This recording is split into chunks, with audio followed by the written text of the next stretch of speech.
Geliefdes in ons Here Jesus Christus. Kom ons luister wat sê Prediker deur een van hierdie spreuke van hom: wie 'n muur afbreek, word deur 'n slang gepik. Baie eenvoudige beeld. Solank daar tussen jou en 'n giftige slang 'n muur is jy veilig. Maar sodra hierdie muur van jou begin gate inkry of nie onderhou word nie, of doodgewoon net gelos word, dan ontstaan daar naderhand 'n gat in daardie muur, en dan kan die slang deurkom, en daardie slang kan jou pik, en jy kan siek word of jy kan doodgaan. Want jou beskerming is weggevat. Dis die belangrikste wat ons moet onthou van hierdie beeld van Prediker. Solank jou muur daar staan, is jy beskerm. As jy die muur afbreek, is jou beskerming weg. En net so gee die Here vir elkeen van ons in ons geloofslewe mure om ons te beskerm. Die eerste muur wat vir my dadelik uitstaan is die muur van skaamtegevoel. Dink net broers en susters, hoeveel keer word hierdie muur van skaamtegevoel afgebreek en tot niet gemaak deur ongeoorloofde gesprekke, grappe, vryhede en dade tussen mense. Die tweede muur waarvan ons vanoggend gaan kennis neem, is die muur van selfbeheersing. Galasiërs 5 vers 22. Die vrug van die Gees onder 'n andere is selfbeheersing. En selfbeheersing in die Bybel word altyd gebruik om van 'n atleet of toewyding te praat. 1 Korintiërs 9 vers 25. Almal wat aan 'n wedstryd deelneem, ontsê hulle self allerlei dinge. Die oomblik wanneer Jesus Christus ons lewe oorneem, die oomblik broers en susters wanneer Jesus Christus in beheer, in volle beheer van ons lewe is, dan leer ons om onsself te beheer. Jy vind nie selfbeheersing as Jesus Christus nie in jou lewe is nie. Jy vind selfbeheersing deur Jesus Christus. Hoeveel keer het ons nie aan in ons lewens hierdie muur van selfbeheersing begin afbreek nie? Ook hierdie muur, deur 'n klomp dade, deur 'n klomp maniere van optrede, is ons stelselmatig besig om af te breek. Dink maar aan die lewe van Samson. Samson het die hele tyd teen hierdie muur gekap. Samson was die hele tyd besig om aan hierdie muur te karring, en uiteindelik het die slang hom gepik. Uiteindelik het Samson dit nie gemaak nie. Dan is daar ook die muur van die Christelike lewe. Die regte verhouding met God is die sterkste muur ter beskerming van jou geloofslewe. In die uur van sy felste versoeking, Genesis 39 vers 9, het Josef die volgende gesê: hoe kan ek so verkeerde ding doen? Ek sal mos teen God sondig. Daardie muur van Christelike lewe, daardie muur van die verhouding wat jy met God het. Hoe dikwels breek ons nie hierdie muur stelselmatig af? Ons laat toe dat dinge of mense tussen ons en God inkom. Ons laat toe, broers en susters, dat daar dinge in ons lewe is wat belangriker geword het as ons verhouding met God, wat belangriker geword het as ons stilte tyd, wat belangriker geword het as die afsondering in ons lewe om met God besig te wees. Ons breek hierdie muur van die Christelike lewe stelselmatig af. En dan op 'n dag, dan is die gat en die brug tussen jou en God so groot, dat jy nie verstaan dat dinge vir jou nie regloop nie. Dan is natuurlik ook die muur van beloftes. Almal van ons wat hier sit, het op 'n stadium in ons lewe, dalk voor hierdie preekstoel, dalk voor 'n ander preekstoel, maar definitief voor God, sekere beloftes afgelê. Beloftes toe ons belydenis van geloof gedoen het. Beloftes, broers en susters, toe ons getroud is. Beloftes toe ons kind gedoop het. Beloftes toe ek as kerkraadslid bevestig is. Ja, elkeen van ons het voor God beloftes afgelê. Hoe lyk jou muur van beloftes voor God, teenoor God? Daar's ook die muur van respek.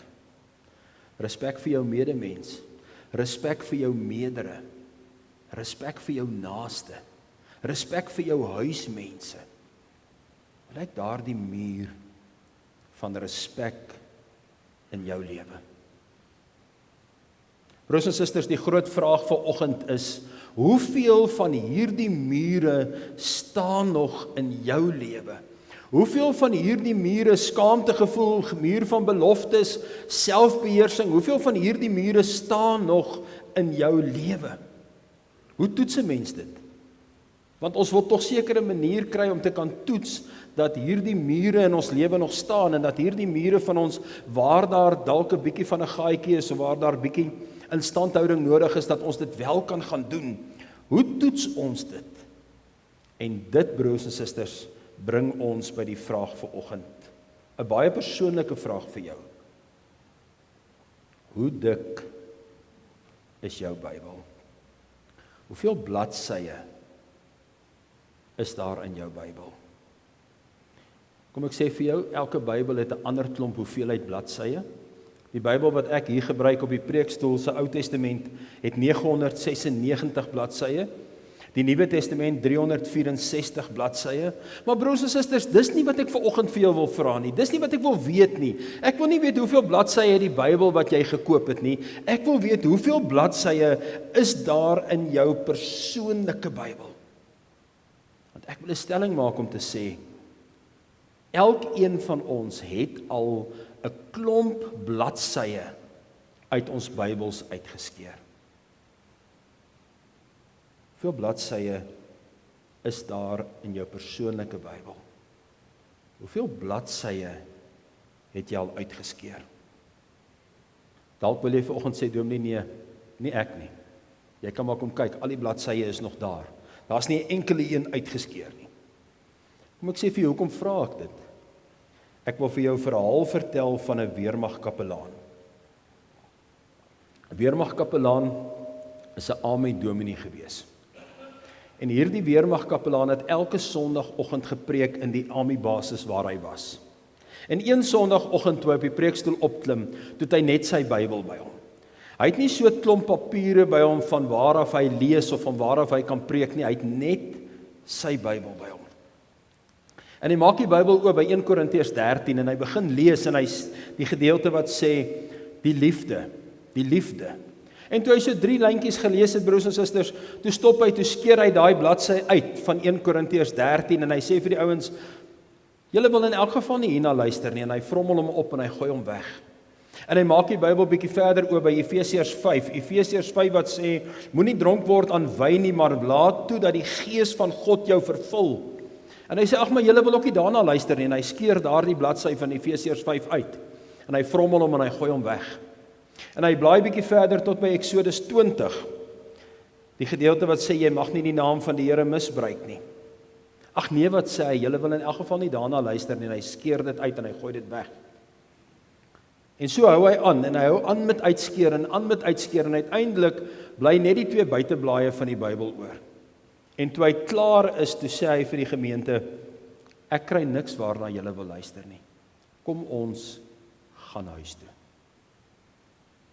Sê jy daardie doodse, geskokte stilte.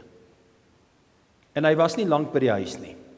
Toe's die bevelvoerder van die weermagbasis daar. En hy konfronteer hom en hy sê vir hom, dominee, jy weet, toe ek groot geword het, het my ma en my ouma my geleer, jy sit nie eers 'n koppie tee op die Bybel neer nie. En vanoggend staan jy in die kerk en jy skeer die een bladsy na die ander bladsy uit en jy gooi dit weg. Hoe kan jy dit doen? Jy het geen respek vir die woord van God nie. Toe sê die dominee, ek wou maar net vir julle wys wat julle elke dag met die woord van God doen. Is eintlik julle wat dit wat jou nie pas nie, ignoreer, uitskeer en weggooi. Verstaan jy my vraag, broers en susters? Hoeveel bladsye het jou Bybel regtig? Hoeveel bladsye het jou Bybel regtig? Hoeveel mure het jy al afgebreek? En hoeveel keer het die slang jou nie al gepik nie? So leer ons in Johannes, dat daar in hierdie wêreld net een ding is wat 'n verskil maak tussen 'n gelowige en 'n ongelowige. Johannes 8 vers 31. God se kinders bly getrou aan die woorde en die bevel van Jesus Christus. Dis die boodskap, broers en susters, wat God vandag na elkeen van ons toe wil bring. Wanneer die sonde ons verpes, dan en juis dan moet ons onthou wat God ons geleer het. Juis dan en dan moet jy seker maak dat elke liewe bladsy in jou Bybel daar is. Die hartseer verhaal is dat juis in sulke oomblikke, in sulke tye, gebeur dit dat ons Bybels baie dunner is. Die oomblik as die sonde ons begin verpes, dan kom ons agter maar ons Bybel is bitter dun. As ek jou nou vra, hoeveel bladsye het jou Bybel? Wat gaan jy antwoord? Is die bladsy nog daar waar die Here jou leer om te vergewe? Is die bladsy nog daar waar die Here vir jou vra om rein te lewe, om vrede te maak met jou man en jou vrou en jou bure, om vrede te maak daar waar jy leef in onvrede? Broers en susters, is die bladsy nog daar waar die Here van jou vra om getrou die samekoms van gelowiges by te woon? Is die bladsy nog daar waar die Here vir jou vra, jy moet ook jou dankoffer na hom toe bring en jy moet ook vir hom sê, dankie Here, hier is dit terug wat U vir my gegee het?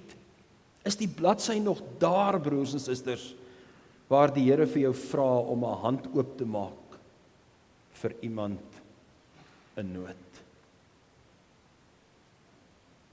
Ons eie lewens, ons deurmekaar wêreld, ons eie ongelukkigheid gaan begin verander wanneer ons begin leef soos God se kinders. Vandag is die dag wat ons die intog van Jesus in Jerusalem herdenk.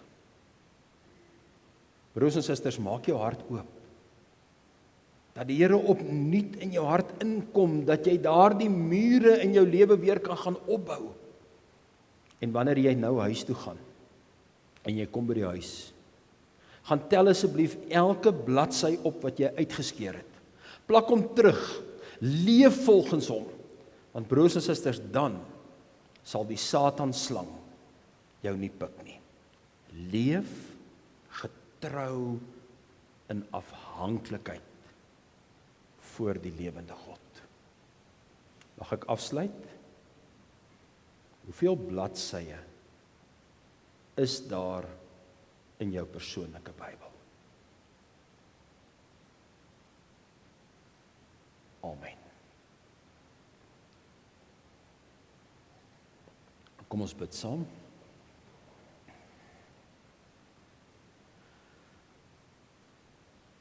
Here, U woord het vanoggend